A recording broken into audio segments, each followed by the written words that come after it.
you remember the Sega Genesis? It's personally responsible for making me such a video game obsessed lunatic, and there are so many games out there, just awesome, amazing memories that I have of the Sega Genesis. This has by far been the hardest list I've had to make. But welcome to the fourth installment of Do You Remember, where we take a look back at some of my favorite games throughout the years. And since there are so many games that could fit on this list, I kind of narrowed it down to my most remembered but kind of uncommon games. And first up, we have Quackshot. Quackshot is what you get if Indiana Jones and Donald Duck were mixed together with a little bit of MacGyver on the side. Quackshot is a solid platformer that instead of jumping on the heads of your enemies, you shoot them with plungers. Yeah, that's right, you shoot them with plungers, popcorn, and bubblegum, which stuns them or knocks them out for a few seconds, allowing you to walk right past them. You could even pick up hot peppers, and Donald Duck will go into this rage and just knock everybody out. It was just so much fun. There was even an adventure side of the game that had you progress through this huge map. There was a ton of different levels. You had to backtrack through things. All to get these special items and meet characters like Goofy and, other characters from Disney. And do you remember the red plungers? Oh man, the red plungers, they stuck to walls. Oh, Quackshot was so much fun. There's no telling how much time I spent in this game searching for the Great Duck Kingdom. Quackshot is definitely one of those games that I didn't beat back in the day. I played it a lot, I just never beat it, but I'm bound and determined to go back and play it and actually find that Duck Kingdom.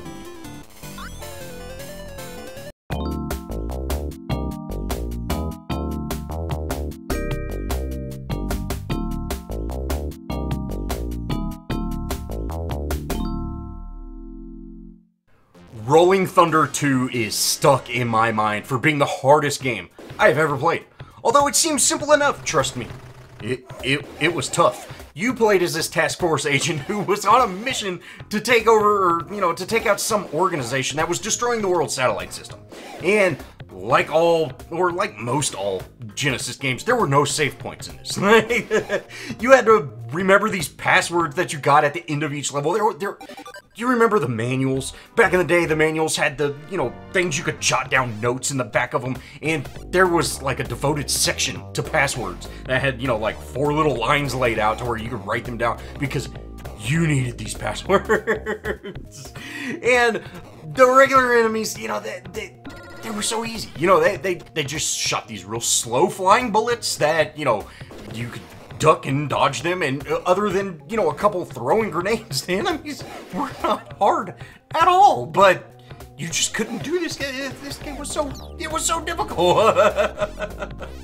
You would seriously learn the patterns of your enemy's movements by just constantly dying, You just die, get the code to unlock the next portion, and then die 57 times to learn the next one. It was just ridiculous. But that's, in a sense, it's kind of fun, it's a little pattern game. But it was difficult, guys. And if you forgot to write the password down, it was GG. You had to start back over. And Rolling Thunder 2 was definitely a tough game to play. But the regular enemies, they weren't even the real hard part. The real hard part was the final boss, or actually the boss at the second level was pretty much impossible. He'd take like every bullet you had, and he'd one-shot you. So you had to do it perfect.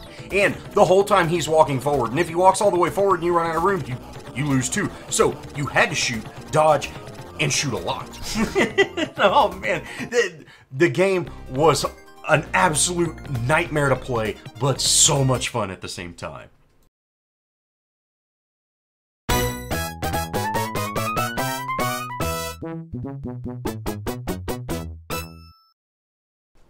Do you remember Tiny Toon Adventures? Not only was Tiny Toon Adventures an awesome show, but the game was so much fun. You took control of Buster Bunnies, which, of course, Tiny Toon Adventures was kind of like the kids' version of Looney Tunes, right? Buster, Bunny, that was Bugs Bunny, right? But you took over that and you tried to defeat Montana Max, which I don't know who he was the equivalent to, but he was the guy that was like super rich and just devious. Tiny Toon Adventures was another one of those games that had the manual where you filled it full of passwords so you could get to the last level. Because this game was pretty big for the time. And just like most platformers, you would just jump on the heads of your enemies to take them out for a couple of levels, all leading up to the boss fight. And, you know, the boss fight, the first one was Dizzy Devil. I think that's his name. It was the Tasmanian Devil of the Tiny Toons world. This game was so much fun. I really love the show. I love Looney Tunes, all of it. It's just a blast. And the whole time you're picking up these carrots. And once you get 100 carrots, you could call in a special character from the show that would wipe out everybody on the map. I don't remember all of their names. The Roadrunner guy, you know, he just run through really fast and everybody would just fall. It was fun, guys. This was definitely a fun game, and Tiny Toons Adventures definitely holds a special place in my heart. I even named my first two T-Rexes Bugs and Babs Bunny. If y'all watched that Arrg series I did a long time ago, you know, I really, really love Tiny Toons.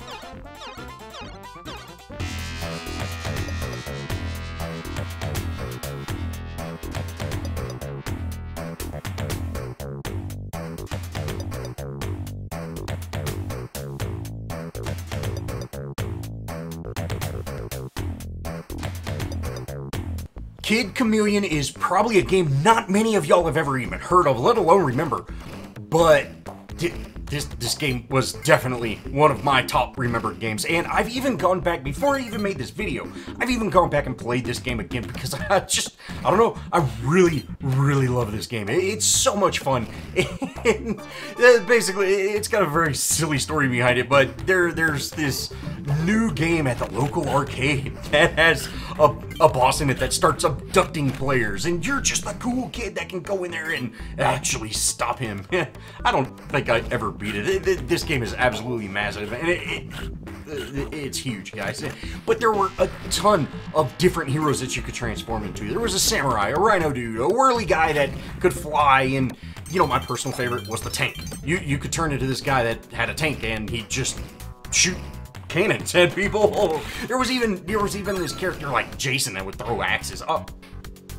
There was a lot to Kid Chameleon, and it was so much fun. Now the levels within Kid Chameleon were just an absolute maze. You know, for the most part, there was a linear path. You know, you run to the flag, and the flag would take you to the next level. But there were also these little teleport platforms that would take you to a completely different level. That might be 10 levels ahead of where you are, and you know, you don't really have the bad guy or the guy that you need, or it was just a complete path, and then you'd go through a level or two and then come back to where you were. It was an absolute maze, guys. I've still never understood the leveling system. I'm sure if you just ran to the flags, it'd be a very linear game. But yeah, there was just so much to it, and it was so much fun. I absolutely love Kid Chameleon. It's too bad that the series didn't really take off. It was so much fun. Throwing axes was just awesome. There was a guy that was like Jason, but you know, you throw axes at people. And who can remember yelling "die" when you finally lost your last health bubble? Oh, Kid Chameleon is definitely a most remembered game of the Sega Genesis. Die.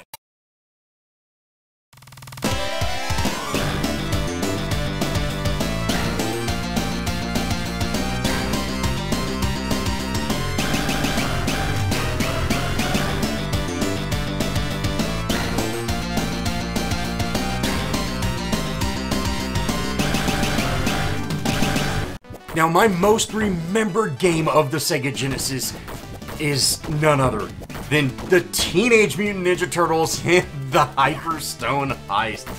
Oh, this game was absolutely awesome, guys. Of course, my most loved childhood TV show was the original Teenage Mutant Ninja Turtles. Yeah, and that turning into a video game that allowed me to take control of Michelangelo was an absolute childhood dream.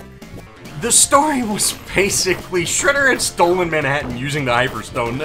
He shrank it down like a little model in his apartment where he'd play Manhattan. I don't know, it was really weird. But it was up to none other than the Teenage Mutant Ninja Turtles to actually defeat him.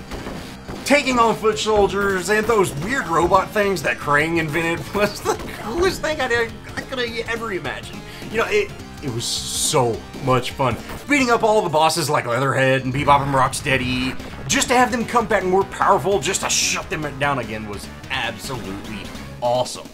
There were a ton of different levels. You know, I don't really remember any of the levels from the TV show. You know, it's been a long time, but, you know, I can't remember them. It felt like a pretty unique thing. But, you know, yeah, there was surfing level, you were in the sewers, then you were on the ghost ship, then you were, like, in a cave or something. You know, there was just a ton of actual different levels, and you know, it was so much fun. There was even a multiplayer, which I didn't get to play all that much, but, you know, you could play with 2 people and just, you know, Donatello and Michelangelo, or, you know, Raphael, you know, of course, Donatello, the least favorite character, I mean, come on. But the Ninja Turtles was just so good. And, you know, I never watched the movies whenever I was a kid, and I've definitely never watched them. I haven't watched the newer movies, but nothing brings me back to my childhood like the Ninja Turtles. And now, with me being such a fanboy, and, you know, coming back to the Hyperstone Heist after, you know, 25 years, it really brings me back. Well, that's gonna wrap it up for my most remembered games on the Sega Genesis. There's an absolute ton of Genesis games that I did not talk about. Now, I know it. I tried to include those games that I remember the most that are just kind of less popular because, you know, something like Mortal Kombat, things like that, you know, everybody remembers those. But I didn't even mention the 32X, which I guess you could kind of call a different console, even though it kind of really wasn't. But, you know, there were only like 3 games on the 32X that anybody ever played. But, you know, I'll definitely have to make another list over the Genesis. You know, there's so many games out there. Yeah, you know, Mortal Kombat, Road Rash, you know, there's a ton of them. So, let me know what games I missed. Tell me some of y'all's favorites. I definitely love to talk about that with y'all down in the comments. And, of course, thanks for watching. As always, guys, I'll see y'all in the next video.